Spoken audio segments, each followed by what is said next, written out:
हमें पड़ गई भैया कि आज यहाँ पर हमें सम्मेलन करना पड़ रहा। ऐसी क्या परिस्थितियां हमारे देश में बन गई जिसके कारण आज सम्मेलन करके हमें जगाना पड़ रहा है समाज। हिंदू क्या है? तो शास्त्रों में वर्णन मिलता है भैया कि हिंदू कोई जाति नहीं है, हिंदू कोई वर्ण नहीं है, हिंदू केवल एक कहने सुनने का शब्द मात्र नहीं है, हिंदू जीवन जीने की एक पद्धति है। कैसे पद्धति? लोग तो भैया आज हमने भी पढ़ा है, आप सब भी यहाँ पर बड़े बड़े बुजुर्ग सियाने विद्वान लोग बैठे हुए हैं, सबने पढ़ा है कि भारत जो है 7 सपेरों का देश है। पढ़ा है कि नहीं पढ़ा? ये अंधविश्वास यहाँ पर भारत में सबसे ज्यादा होता है, लेकिन ऐसा नहीं। हिंदू कहाँ नहीं है? इस ब्रह्मांड में ऐसी कौन सी विषय वस्तु है जिसमें हिंदू विद्यमान नहीं है? हम तो भैया कंकड़ कंकड़ में शंकर को देखते हैं कि नहीं? हम नदियों को भी पूजते हैं, हम पर्वतों को भी पूजते हैं, हम वृक्षों का भी पूजन करते हैं। कहाँ हिंदू नहीं है? पृथ्वी से लेकर आकाश तक, आकाश से लेकर पाताल तक, पाताल से लेकर समुद्र तक, समुद्र से लेकर के जहाँ से गंगा जी का उद्गम है उस गौमुख तक, जहाँ तक नजर डालोगे केवल और केवल आप सबको हमें हिंदू ही दिखेगा। कहाँ हिंदू नहीं? लोग हमसे कहते हैं कि आप 7 सपेरों के देश वाले हो। अरे थोड़ा सा पढ़ लिख लिया, थोड़ी अंग्रेजी के 4 शब्द आपने पढ़ लिए, हमने पढ़ लिए, तो अपने आप को बहुत बड़ा विद्वान समझने लगते हैं। जो गांव देहातों के लोग होते हैं उनसे हीन और द्वेष भावना हमारे अंदर आ जाती है, लेकिन ऐसा नहीं। इस हिंदुत्व के पीछे कितने बड़े बड़े वैज्ञानिक कारण है। जैसे तिलक हो गया, चोटी हो गई। अब भैया तिलक और चोटी का ठेका तो ब्राह्मणों ने ही ले लिया अब इस काल में, लेकिन प्राचीन काल में सारे चारों वर्णों के जो लोग हैं, चाहे ब्राह्मण हो, क्षत्रिय हो, वैश्य हो या शूद्र हो, सारे लोग तिलक लगाते थे, सारे लोग शिखा रखते थे, सारे लोगों का यज्ञोपवीत हो। लेकिन अब ये सब चीजें दुर्लभ हो गई। शायद ही ब्राह्मणों में ही, वो भी कुछ ब्राह्मणों में ही बची, और बची कुची जो कसर थी उसको मैकाली की शिक्षा पद्धति ने दूषित कर दिया, उसको नष्ट कर दिया। वो तो धन्यवाद है विद्या भारती का, धन्यवाद है राष्ट्रीय स्वयंसेवक संघ का, धन्यवाद है सरस्वती शिशु मंदिर जैसे विद्यालयों का, कि जिनके कारण आज भी हमारी संस्कृति बची है। और आप स्कूलों में जाइए, ये पब्लिक स्कूल, वो पब्लिक स्कूल, अपने अपने बच्चों को हम और आप देखते हैं कि भैया बड़े से बड़े अंग्रेजी मीडियम, इंग्लिश मीडियम में पढ़ाना। इंग्लिश मीडियम में बच्चों को पढ़ाओगे तो वो नौकर बन जाएंगे, इसके अलावा कुछ नहीं बनेंगे। और आधे अंग्रेज हम और आप पहले से बने हुए हैं, आधे ये इंग्लिश मीडियम वाले बना देंगे। तो बच्चे क्या करेंगे? पढ़ लिख तो जाएंगे, लेकिन संस्कारों का उनमें अभाव रहेगा, संस्कार नहीं आएंगे। शास्त्रों में तो कहते हैं कि माता बालक का प्रथम गुरु होती है, और दूसरे गुरु कौन होते हैं? विद्यालयों में जो आचार्य होती हैं।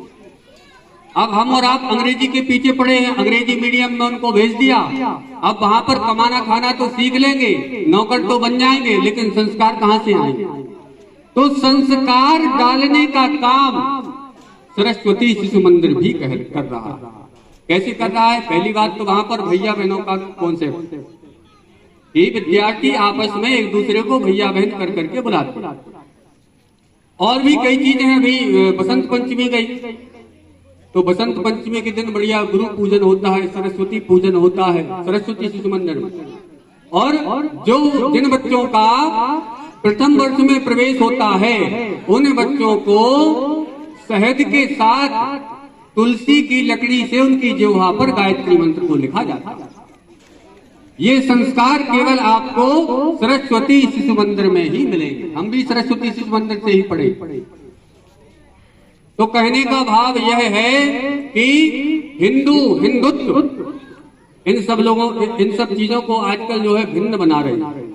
लेकिन भैया ब्राह्मण और ब्राह्मणत्व अलग हो सकता है, क्षत्रिय और क्षत्रियत्व अलग हो सकता है, कभी अलग नहीं हो सकता। इसीलिए आप सबसे भी मेरा निवेदन है कि अगर बच्चों में संस्कार को डालना है तो ज्यादा से ज्यादा अपने बच्चों को शिशु मंदिर में ही पढ़ाएं। अंग्रेजी मीडियम के चक्कर में ज्यादा ना पढ़ें। अंग्रेजी मीडियम के चक्कर में अगर पढ़ोगे तो बच्चे नौकर तो बन जाएंगे, बड़े बड़े अधिकारी बन जाएंगे, लेकिन माता पिता को मरने के लिए छोड़ दें।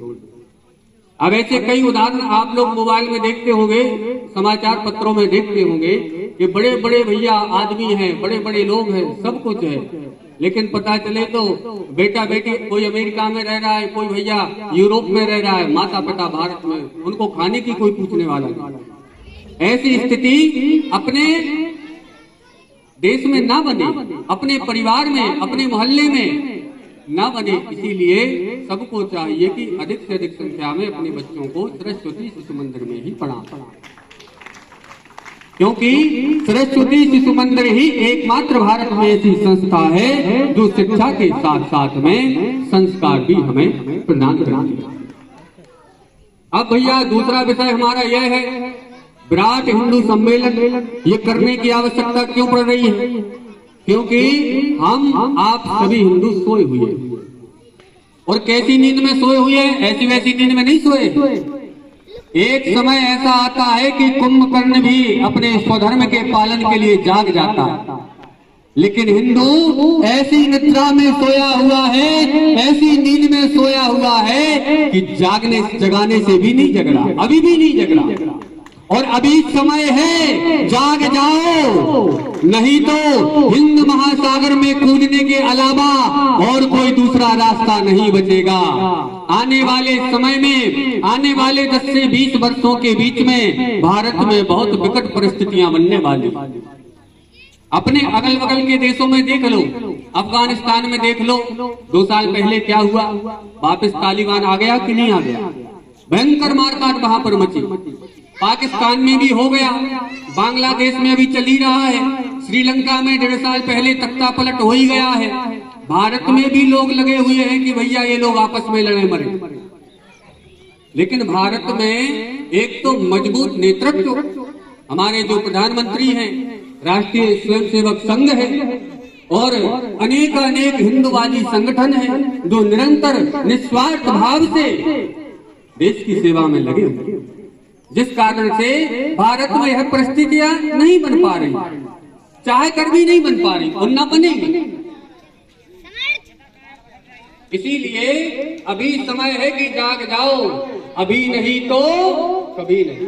अगर अभी भी हम नहीं जागे तो महाराज समय निकल जाएगा। और जो लोग ये सोचते हैं कि हमें क्या करना, जो हो रहा है तो हो रहा है भैया। अभी अपने सागर में माता आप लोगों को पता होगा कि शनिचरी में जो है हमारे हिंदू भाई पलायन करने को मजबूर हो गए।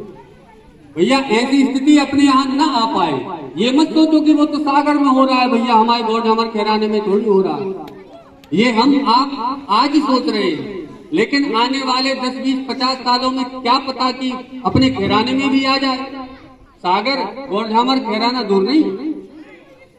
भोपाल में क्या परिस्थितियां हैं, राहतगढ़ आप चले जाइए, राहतगढ़ में क्या परिस्थितियां हैं।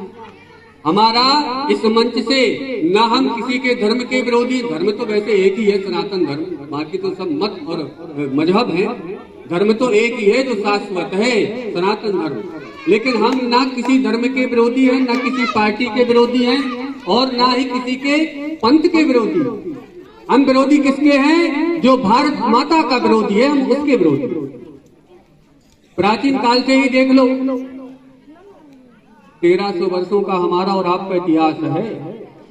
6वीं शताब्दी में पहली बार मुस्लिम आक्रांताओं ने भारत में कदम रखा, और 6वीं शताब्दी से लगाकर 12वीं शताब्दी तक भारत से हमारे जो प्राचीन काल में जो क्षत्रिय राजा होते थे, 500 से 700 वर्ष तक इन आक्रांताओं को भारत में घुसने नहीं दिया। लेकिन सन 1192 में जैसे ही मोहम्मद गौरी भारत में आया और उसने महाराज 17 बार सोमनाथ मंदिर को तोड़ा कि नहीं तोड़ा है? अब हमारे यहाँ पर नन्हे मुन्ने बालक बैठे, ध्यान से सुनना बेटा, देखो भैया, ऐसा है, ये विषय ऐसे है कि जब तक आप लोग इसको ध्यान से नहीं सुनेंगे, आपस में वार्ता बाद में कर लेंगे, है ना। ये सब हम और आप तो जानते हैं, लेकिन जो ये हमारे सामने भारत का भविष्य बैठा हुआ है, इन सबको और हम सबको भी गलत इतिहास बताया गया। हमको केवल ये बताया गया कि सोमनाथ का मंदिर क्यों लूटा गया, धन के लिए। भैया, धन के लिए अगर लूटा गया होता तो तोड़ा क्यों उसको? और एक बार नहीं, 17 बार तोड़ा। और जो शिलालेख आज वहां पर मिलते हैं सोमनाथ में, उनमें साफ साफ लिखा है कि वो जो मुस्लिम आक्रांता थे वो भारत में आते थे तो उनका एक ही कॉन्सेप्ट है कि जो मूर्ति पूजक हैं, इन मूर्ति पूजकों को समाप्त करो, मूर्तियों को भी समाप्त करो और मूर्ति पूजा करने वालों को भी समाप्त करो। और उन्होंने वो